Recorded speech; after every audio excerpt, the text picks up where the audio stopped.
السلام علیکم ورحمۃ اللہ وبرکاتہ۔ چار چیزوں کا حکم کیا ہے جی محمد صلی اللہ علیہ وسلم سے، جن سے بچنا ہمارے لیے بے حد ہے جی ضروری۔ اگر ہم اس کی طرف جائیں گے تو کبیرہ گناہ کی طرف جائیں گے، اور کبیرہ گناہ ایسے ہیں جو اللہ معاف نہیں کرتا جب تک آپ سچے دل سے توبہ نہ کریں۔ تو وہ چار ایسے گناہ کون سے ہیں جس کے بارے میں آپ صلی اللہ علیہ وسلم نے باقاعدہ حجۃ الوداع کے موقع پر صحابہ اکرام سے اس کے بارے میں بتایا، تو آگاہ ہو جاؤ۔ بے شک وہ چار چیزیں جن سے بچنا ضروری ہے ہر انسان کو۔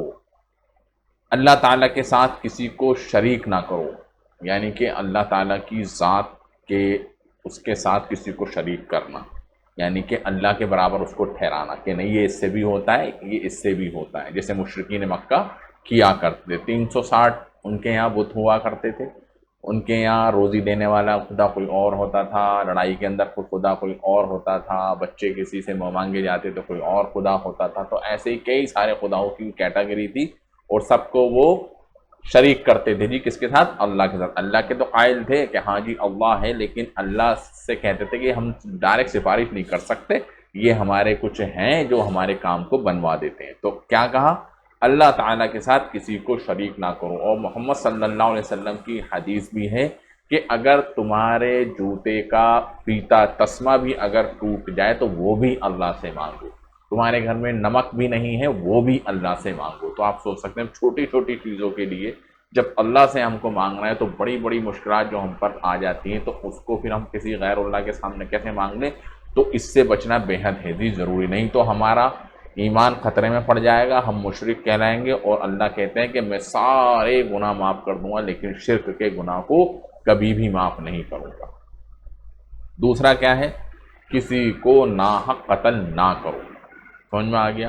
اور زنا نہ کرو، اور چوری نہ کرو۔ یہ سب چیزیں پتہ ہیں، لیکن جو سب سے زیادہ جس کے اندر امت گمراہ ہو رہی ہے وہ ہے جی ہمارا شرک کے معاملے میں۔ اس کو ہم شرک ہی نہیں سمجھتے، یعنی کہ اللہ تعالیٰ کے ساتھ ہر چیز کو، کسی چیز کو بھی، اپنے معاملات کو بھی، اپنے مسائل کو بھی یہ خیال نہیں آنا چاہیے، یا یہ خیال کسی مخلوق کی طرف نہیں جانا چاہیے کہ یہ کام میرا اس سے بن جائے گا۔ سارے معاملات اللہ کے سپرد کر دیجئے، دعا کرتے رہیے، عمل کرتے رہیے جی، مسلسل طور کے اوپر کامیابی ضرور ملے گی۔ اللہ تعالیٰ کہتے ہیں قرآن کے اندر بے شک پریشانی کے بعد راحت ہے، بے شک پریشانی کے بعد راحت ہے، اور راحت کون دے گا؟ اللہ، جس نے اللہ تعالیٰ نے ہی پریشانی دی اور اللہ تعالیٰ ہی راحت دے گا۔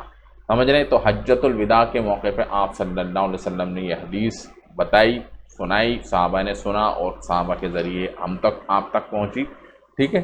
تو اللہ تعالیٰ کے ساتھ کسی کو شریک نہ کرو، پہلی بات۔ دوسرا، کسی کو ناحق قتل نہ کرو، یعنی کہ کسی کا جرم تھا نہیں، بس اس کو ہم نے ناحق قتل کر دیا، ٹھیک ہے؟ تو ناحق قتل نہ کرو۔ اور زنا نہ کرنا۔ زنا نہ کرنا مطلب آج کل آپ دیکھ سکتے ہیں کہ یہ بہت زیادہ عام ہو گیا ہے، آنکھوں کا زنا عام ہو گیا ہے، کانوں کا زنا عام ہو گیا ہے۔ تو ہر طرح کے زنا سے، ظاہری زنا اور باطنی زنا، سب سے دور رہنے کی آپ کو کرنی ہے جی کوشش۔ اور چوری نہ کرو۔